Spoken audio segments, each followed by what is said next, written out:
Hello, everybody.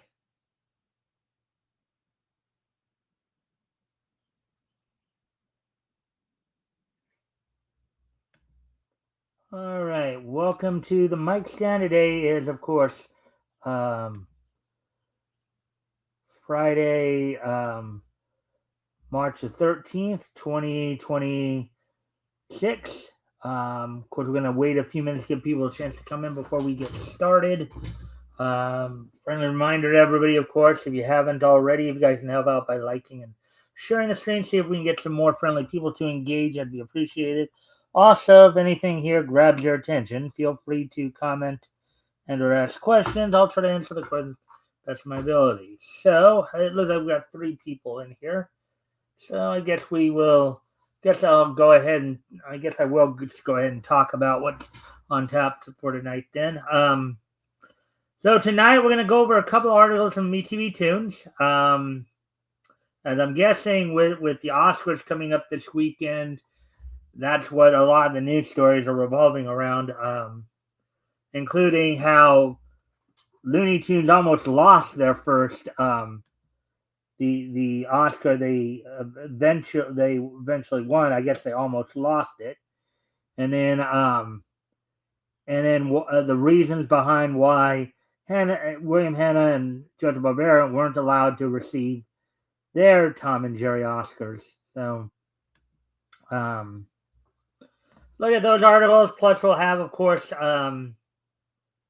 have the wrestling wrap up, get all caught up on all the latest in terms of the world of professional wrestling. Look back to last night's Impact and Ring of Honor shows. Look ahead to this weekend's action, including, of course, SmackDown tonight, Collision tomorrow night, and Revolution on Sunday, the next AEW pay per view.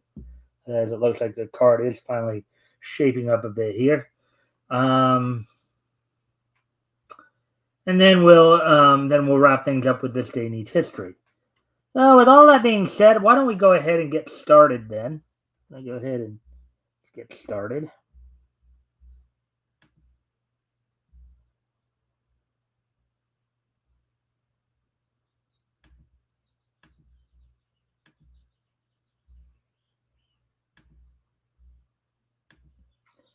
And one last friendly reminder, of course, if you guys haven't already, if you guys can help out by liking and sharing the stream, see if we can get some more friendly people to engage. That'd be appreciated. Also, if anything here grabs your attention, feel free to comment and or ask questions. I'll try to answer the questions to the best of my ability. That goes for both my Rumble and my YouTube viewers. So, um,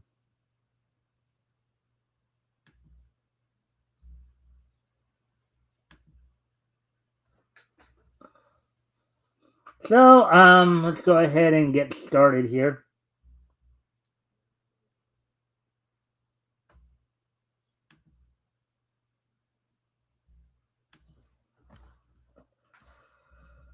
Alrighty then, so here we go. Here's the first article we're going to be looking at tonight. How Looney Tunes almost lost their first Oscar. The story of the first pairing of Tweety and Sylvester. Article published March 12th, which was yesterday, by MeTV Tunes staff. So, and you see Bugs right there hugging the Oscar. They made a whole short about him and the Oscar. Like a couple of shorts, in fact. But anyways, I'll get into this.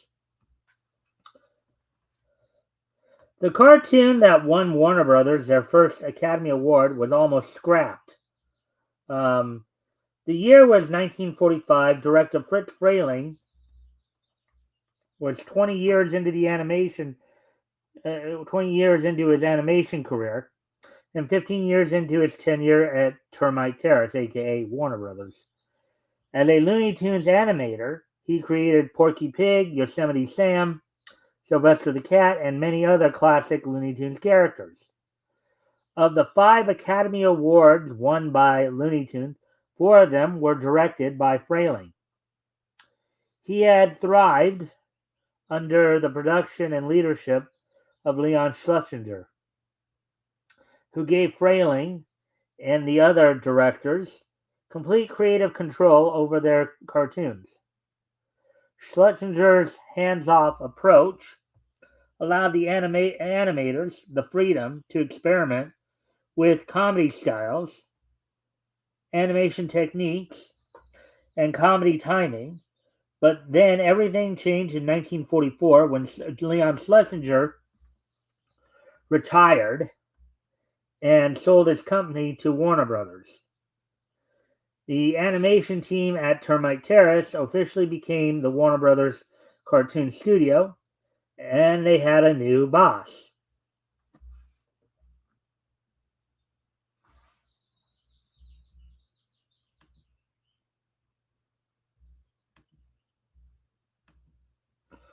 Edward Seltzer was appointed by Jack Warner himself to lead the cartoon studio.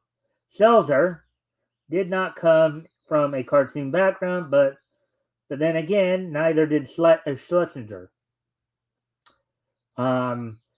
Taking leadership inspiration from Warner, Seltzer started asking the animators for scripts before a cartoon could go into production. Animator Chuck Jones described the tense situation as, in quotes here, in his 12-year tenure, it never became apparent to his mouse-like brain that there were no scripts for animated cartoons. So for those 12 dreadful years of his reign, he demanded the impossible. The sort of man, said one writer, who makes his way through life like an untipped waiter. Boy, unquote. Wow. Talk about that's a heavy criticism of one's boss, eh? Oh, boy. Okay.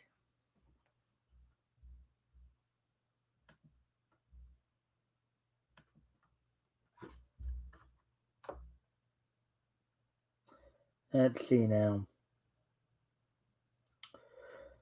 This certainly sounds harsh, but after experiencing total freedom under Leon Schlesinger, working for Seltzer was frustrating for the animators at Termite Terrace.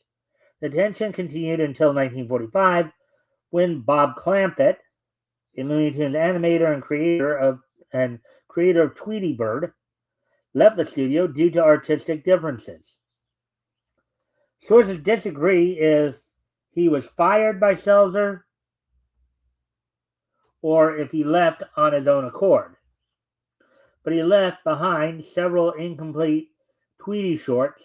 Many of Clampett's storyboards were scrapped, but one, Fat Rat and Stupid Cat, showed early brainstorming of a Tweety and Sylvester collaboration. In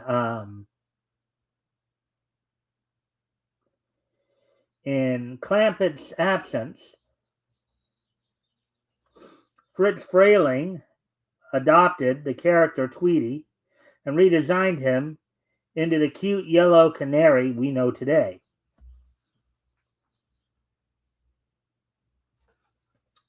Excited by the opportunity to use Tweety, Frayling paired Clampett's yellow bird with his character Sylvester the cat for a new short called Tweety Pie. With a newly designed Tweety, the project was sure to be a hit. Before production began, Seltzer rejected the cartoon. He thought using Tweety was impractical, and pairing Tweety with Sylvester wasn't a guaranteed hit. Seltzer insisted that instead of Tweety, they pair Sylvester with a woodpecker, going so far as to say, quote, "Oh no, that woodpecker is the whole show," unquote.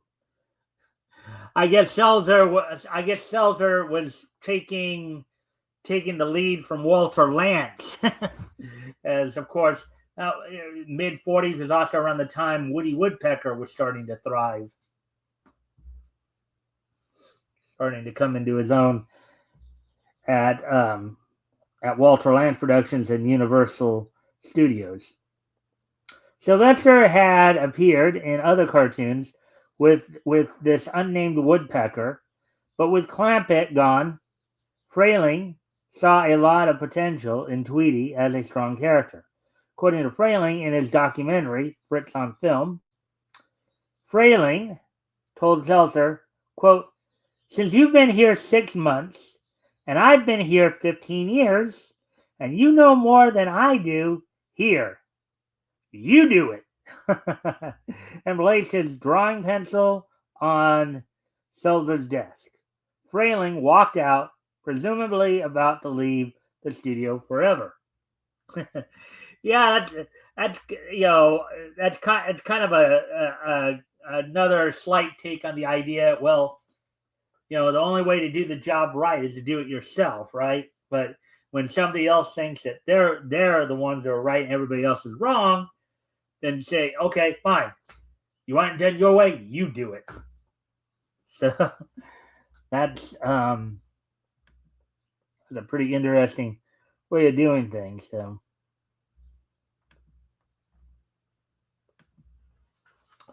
according to Frayling, he knew Seltzer was going to chase him because he could not let Frayling go.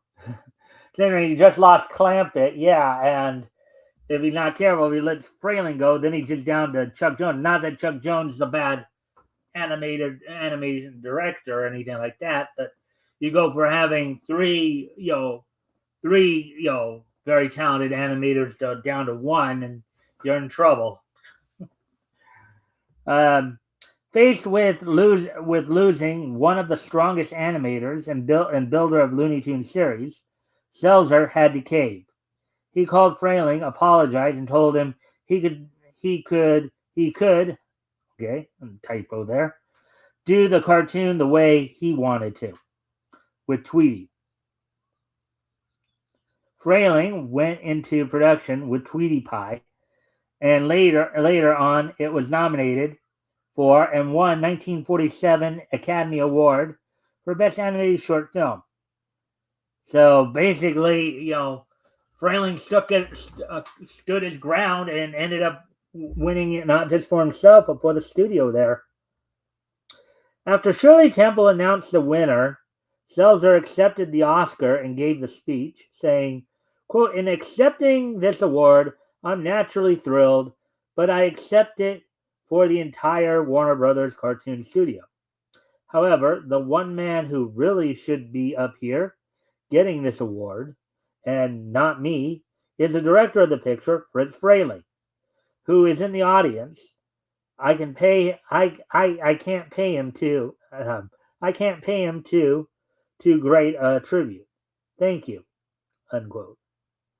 Which is a very nice speech if Seltzer didn't take Frayling's award home and hold on to it until he died. Frayling inherited the Oscar for the movie he directed from Seltzer in 1970.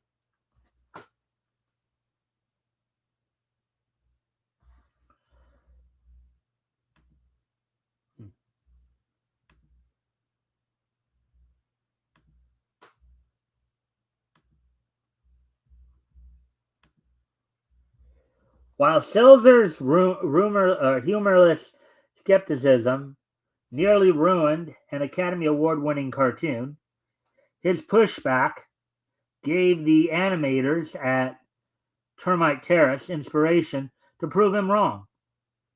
Every time Seltzer said something wasn't funny, like bullfighting or camels or even the Tasmanian Devil, Frayling and his fellow animators would create a cartoon that argued the opposite. Despite Seltzer's tense relationship with the animators, we have him to thank for Bully for Bugs, Sahara Hare, and the cartoon he almost killed, Tweety Pie.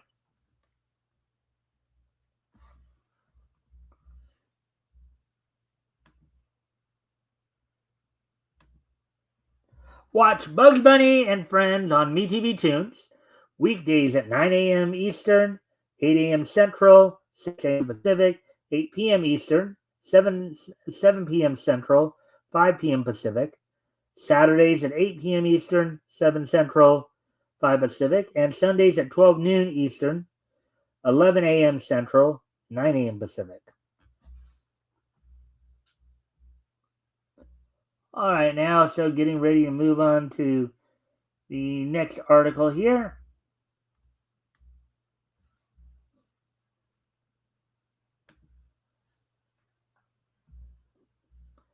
And again, friendly reminder to everybody, if you haven't yet, if you guys can help out by liking and sharing the screen, see if we can get some more friendly people to engage, that'd be appreciated. Also, if anything here grabs your attention, feel free to comment and or ask questions, and I will try to answer the questions to the best of my ability. With all that being said, now let's get into this next article here. Hanna-Barbera weren't allowed to receive their Tom and Jerry Oscars, an award season game of cat and mouse. Article published March 12th by MeTV Doom staff, which was yesterday. And there, of course, at the far left there is William Hanna and Joe Barbera right there. As a cartoon series, Tom and Jerry won 7 Oscars, but their creators, Bill Hanna and Joe Barbera, were not allowed to receive their statues or attend the Academy Awards ceremony. While this was arguably unfair, the official Academy rules at the time said that only producers could receive the trophy for Best Animated Short Film. This meant that Fred Quimby received the award despite having very limited involvement in the actual cartoons. According to Joe Barbera's memoir, My Life in Toons, Hanna-Barbera tried to appease Quimby. Quote, "We implored, we cajoled, we begged him to give us at least co-producer credit so that we could be eligible for an Oscar." In small quote, "No," he replied. His hands were tied. Quimby's reasons were hardly palpable to Barbera, who said, quote, "Well, it would be lying if I did not admit that for me, such injustices were bitter pills that went down very, very hard," unquote. Yeah, and this kind of leads you to wonder why they, this kind of shows you why they ended up just creating their own studio altogether. If they weren't going to get, they weren't going to be allowed, like the chances to accept their reward. They might as well become the big bosses themselves and create their own company, right? Of course, now instead of vying for the Oscars, they I guess would be vying for the Emmys, I guess, at this point.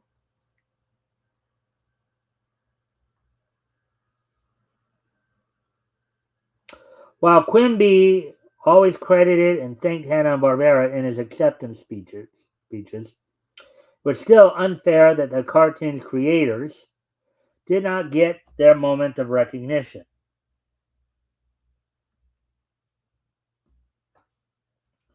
Here they were, 2 creators of an Academy Award-winning series and receiving no Academy Awards for it. Meanwhile, their supervisor, who had never been involved in the production of these cartoons, kept all 7 Oscar statues on his desk. Instead of sulking, Bill Hanna had an idea. One afternoon, Bill Hanna recalled, while Quimby was out at meetings, Hanna and Barbera, quote, marshaled our little group of animators. A few minutes later, a half dozen of us assembled around Fred's desk, grinning in conspiratorial pride as a photograph was snapped with 7 little Oscars all in a row before us. While Fred Quimby may have had their Oscars, Hanna-Barbera had a partnership and eventually earned 8 Emmy Awards, a Golden Globe, and a star on the Hollywood Walk of Fame.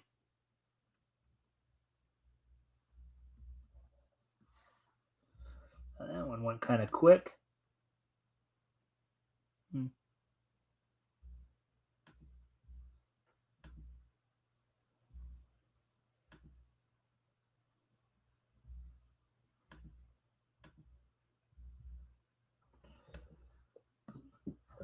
Watch the Tom and Jerry show on MeTV Tunes weeknights at 7 p.m. Eastern, 6 Central, 4 Pacific. Saturdays at 4 p.m. Eastern, 3 Central, 1 Pacific. And Sundays at 9 a.m. Eastern, 8 Central, 6 a.m. Pacific. All right, so it looks like that's all we got for the stories tonight. Let me see now. All right, so let me see if I can find another story to go over. One that hopefully shouldn't take too long.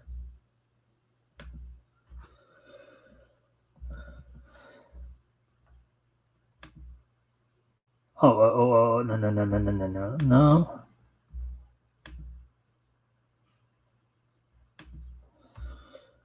Almost kicked myself out of the studio there.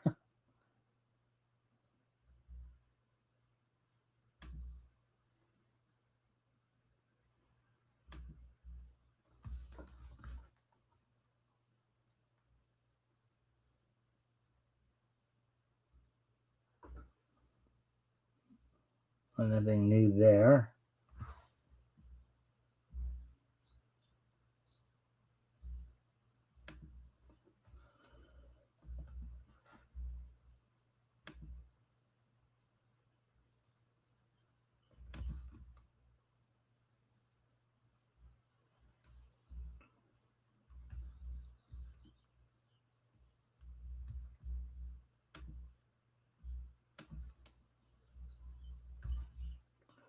La la la la la la la la la la la la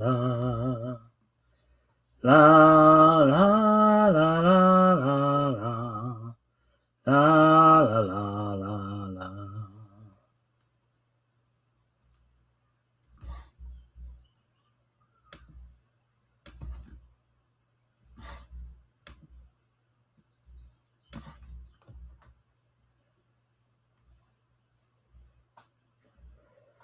Okay, so yeah.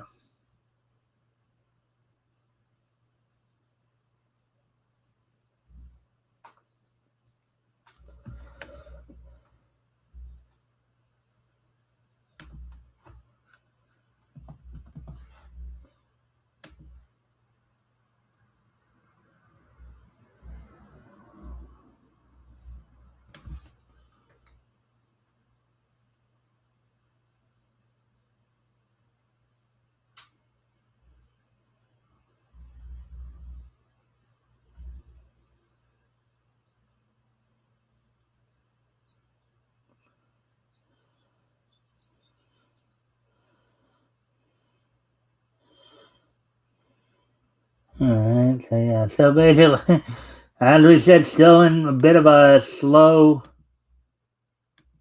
I'm just trying to think here now.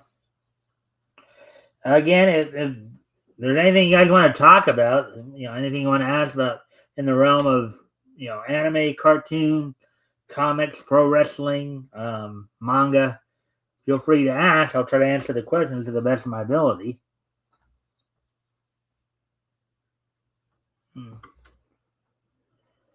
Let's see now.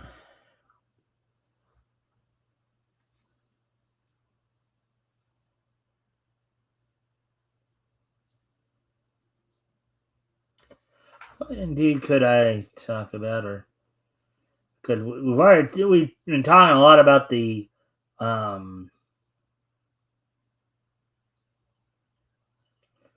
okay, let me check something here.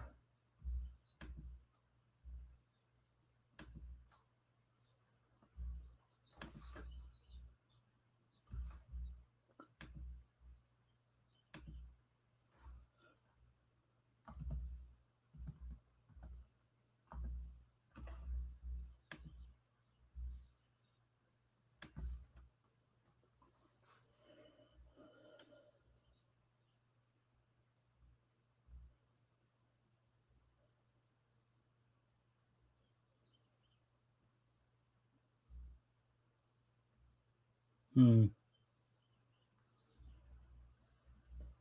that one I think one I might want to save for another day. Let's see. I'm just trying to see if I can find anything to. Let's see.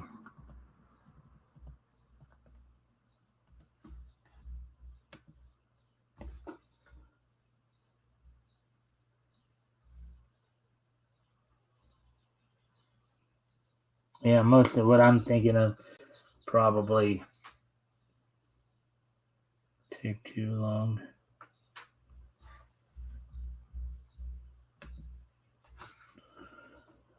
Well, even though I guess even though I haven't watched it much of late, I guess maybe it's a good time to at least see what Toonami might be offering these days.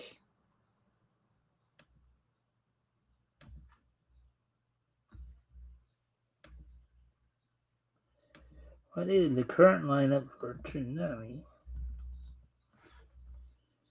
Guess I can talk a little bit about that. Albeit I don't know if anybody even watches it anymore because people can either stream stuff or maybe the stuff just gotten too the localization just got too um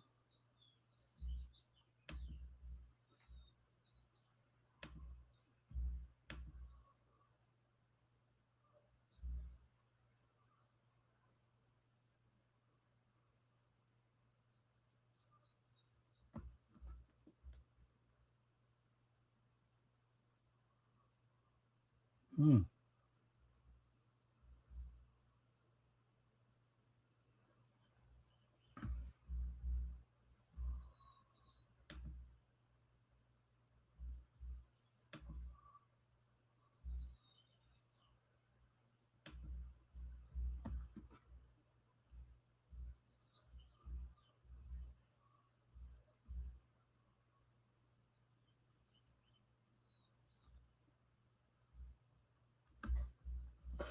I'm just checking some stuff here. Let's see.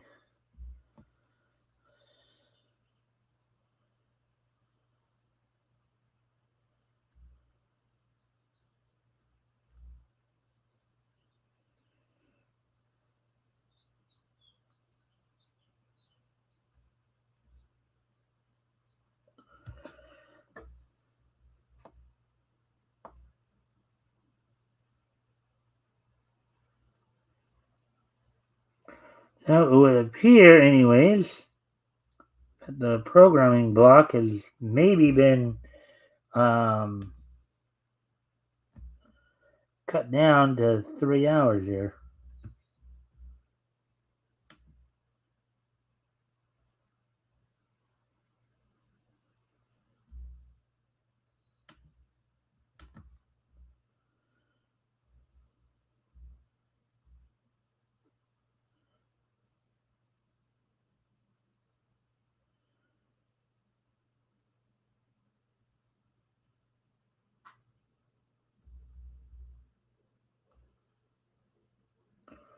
Okay, so I guess starting tomorrow and for I guess the next couple of weeks here, I guess they're going to be premiering a new show called Rooster Fighter at midnight, and then run it again at 3:30. So you got Rooster Fighter on at midnight, all times Eastern, of course. Primal on at 12:30 a.m. Blue Lock on at 1 a.m. Tokyo Revengers at 1:30. 2 a.m. One Piece Dragon Ball Daima at 1:30. Two okay 1:30 One Piece at 1:30. 2 a.m. Dragon Ball Daima. Zone 100 The Bucket List of the Dead on at 3, and then 3:30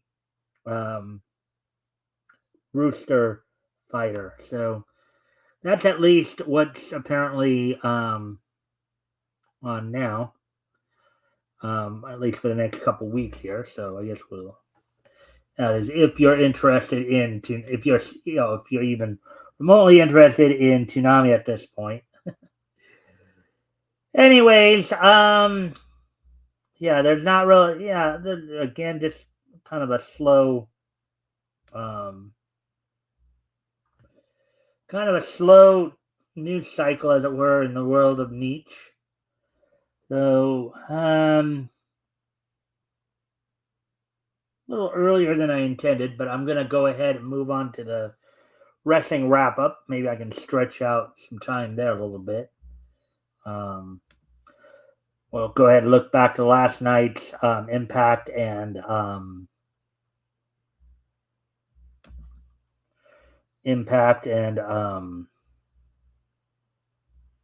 Ring of Honor. Look ahead to tonight's. I believe Ring of Honor is also having a YouTube special on tonight as well. Maybe we'll look at that as well. And then, well, of course, check out what to look forward to on tonight's SmackDown, and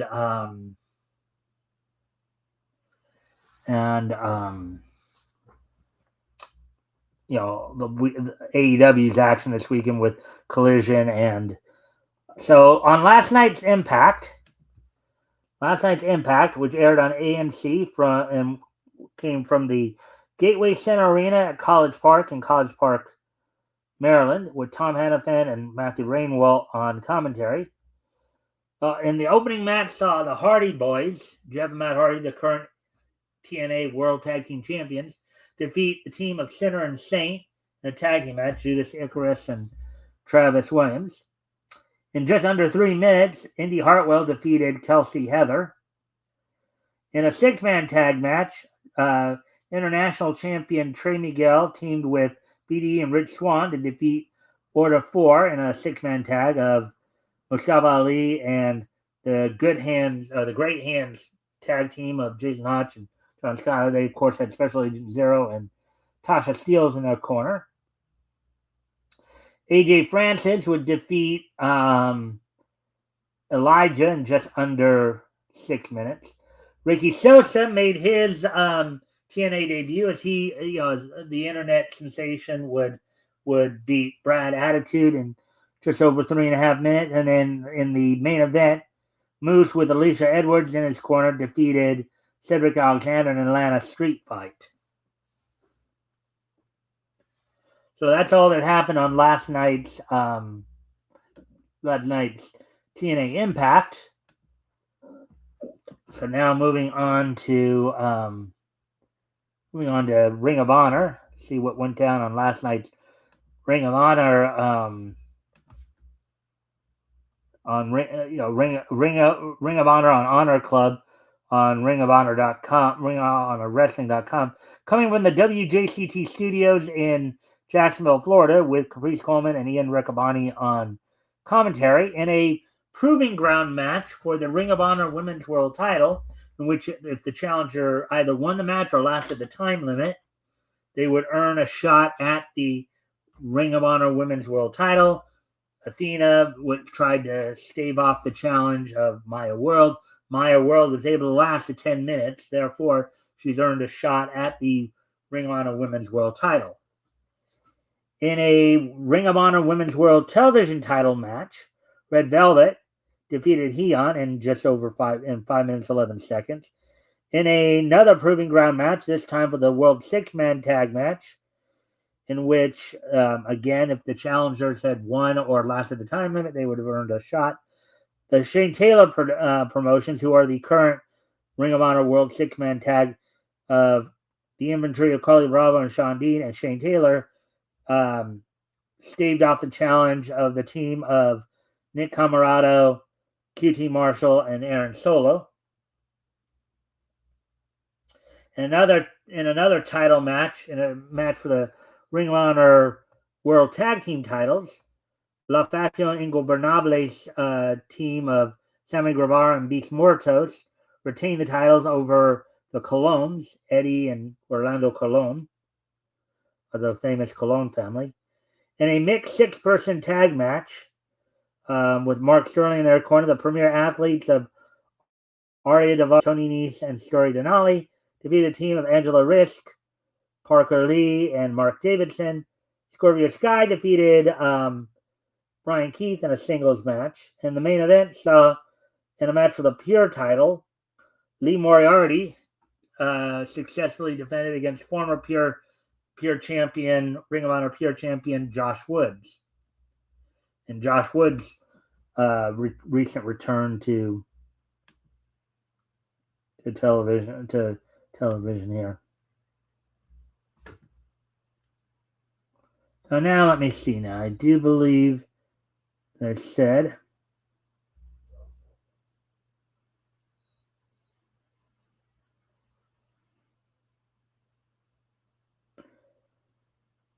I know that I believe there was a show. There's going to be Ring of Honor YouTube special tonight. Don't know when that's going to be taking place, as it were.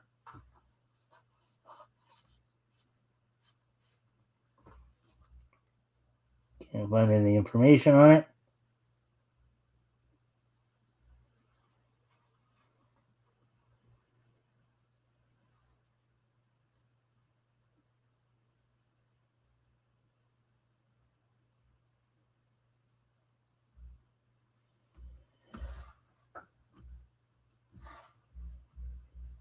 So, anyways, so that's all we got for Thursday night. So now, and start looking ahead to tonight's stuff. And of course, WWE will be having SmackDown tonight. I'll get to that in a moment here. As of course, they're continuing to build towards WrestleMania coming up in. Now, I believe it would be about 5. I think it's now coming up on 5 weeks ago now. See, April 18th, the weekend of April 18th, 19th. So today's 14th and 15th. So, well, today's the 13th. So 18th, yeah, about another month here. 32 days, 5 weeks here. 18, 28, 20, 21, 28, 4, 11. Yeah, 6 weeks.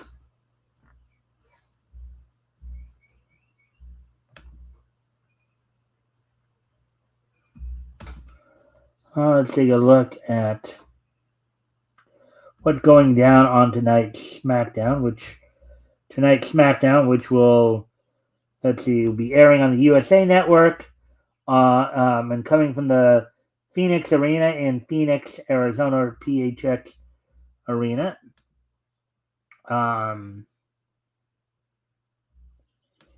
In a non-title match, WWE Women's Champion Jade Cargill will be taking on Michin.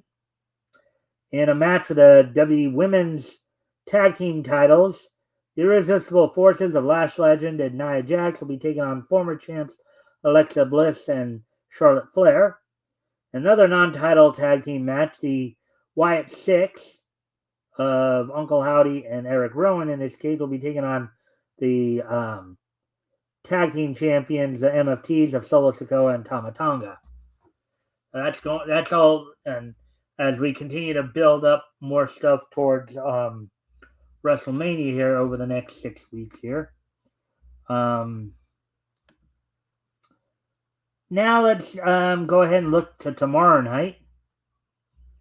As tomorrow night, of course, will be the go-home collision before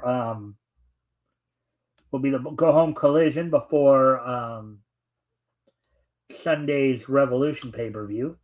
So on tomorrow night's collision, coming from the San Jose Civic in San Jose, California, Don Callis family member El Clone will be taking on the Jet Kevin Knight in a 6-woman tag team match. Triangle of Madness of AEW Women's World Champion Tekla teams with the Sisters of Sin of Sky Blue and Julia Hart to take on the team of Charisma, Tatovic, and Viva Vaughn. Mark Davis of the Don Callis family takes on Commander.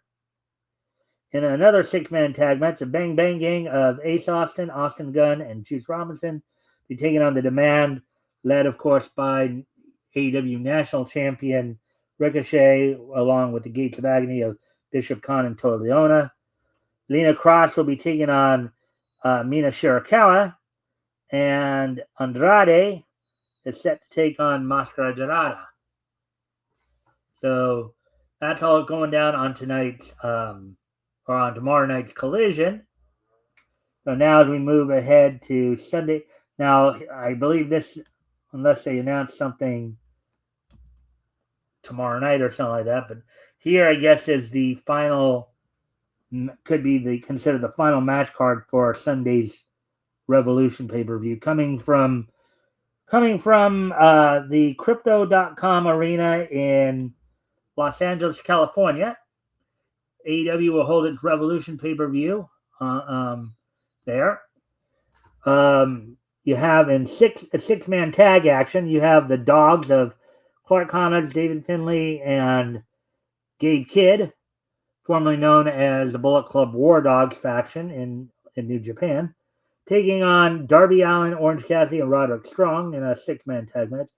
In a match for the AEW Women's World Tag Team titles, the Babes of Wrath of Harley Cameron and Willow Nightingale are set to defend the titles against Megan Bayne and Lena Cross. Toni Storm is set to take on Marina Shafir, in which all other parties are banned from ringside in that match. In a match to determine who is truly the most dangerous wrestler in AEW, Swerve Strickland takes on Brody King, which should prove to be a very volatile match. Andrade El Idolo will be taking on Bandito in one-on-one action.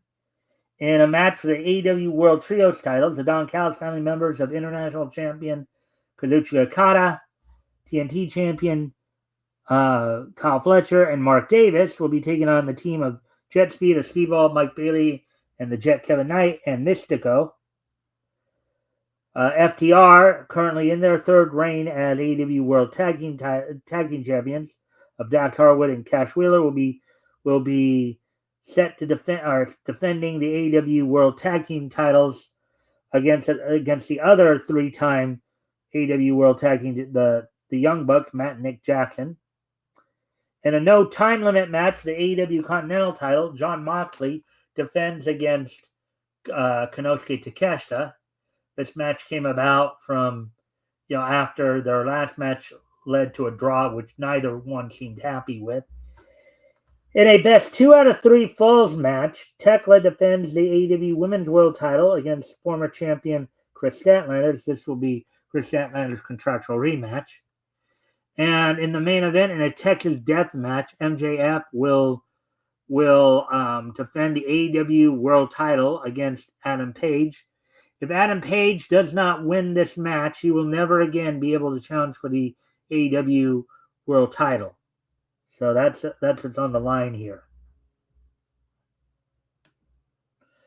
All right, so that's all we got for the wrestling wrap-up. So now,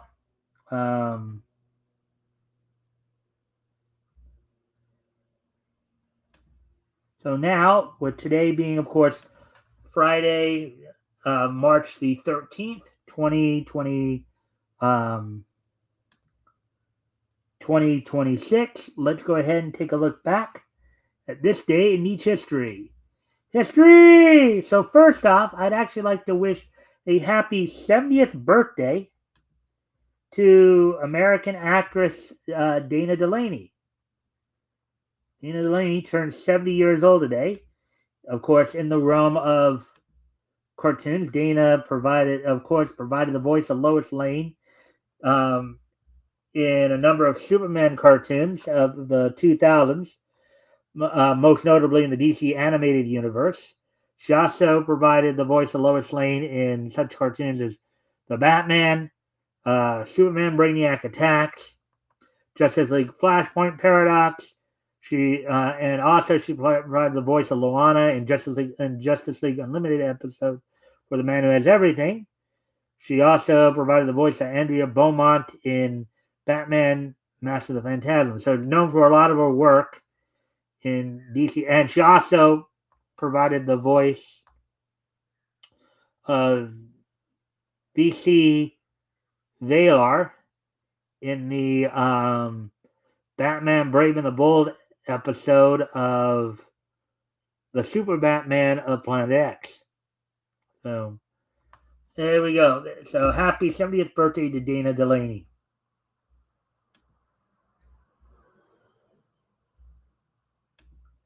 Now moving on to the next piece of niche history as we move ahead to the year 2002, 24 years ago today. On this date, 24 years ago today, in the year 2002,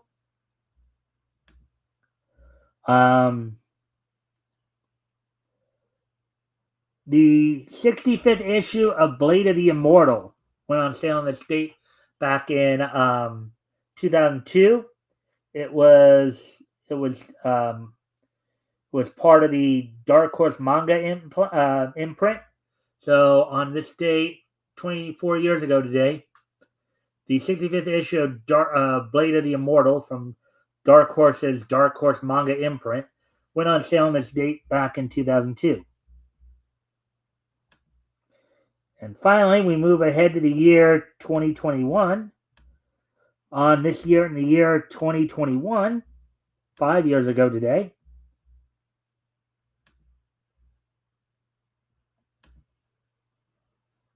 at an Impact taping, Ace Austin would defeat TJP to become the new Impact X Division champion. And the team of Thin Juice of David Finlay and Juice Robinson would defeat the Good Brothers of Carl Anderson and Doc Gallows to become the new Impact World Tag Team Champions. So with that, I thank everybody for being here tonight. I hope everybody enjoyed the show. Hope you found it informative. We'll be back here, of course, with more niche news on Monday. But, of course, first off, on Sunday, I'll be joined by Rick Piper from Cross Comics, as we'll be taking another trip down Comics History Lane. We'll be looking at comics that went on sale in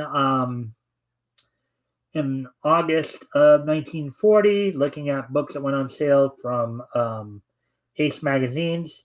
So with that, I thank everybody for being here, and I hope to see everybody back here on Sunday. Bye!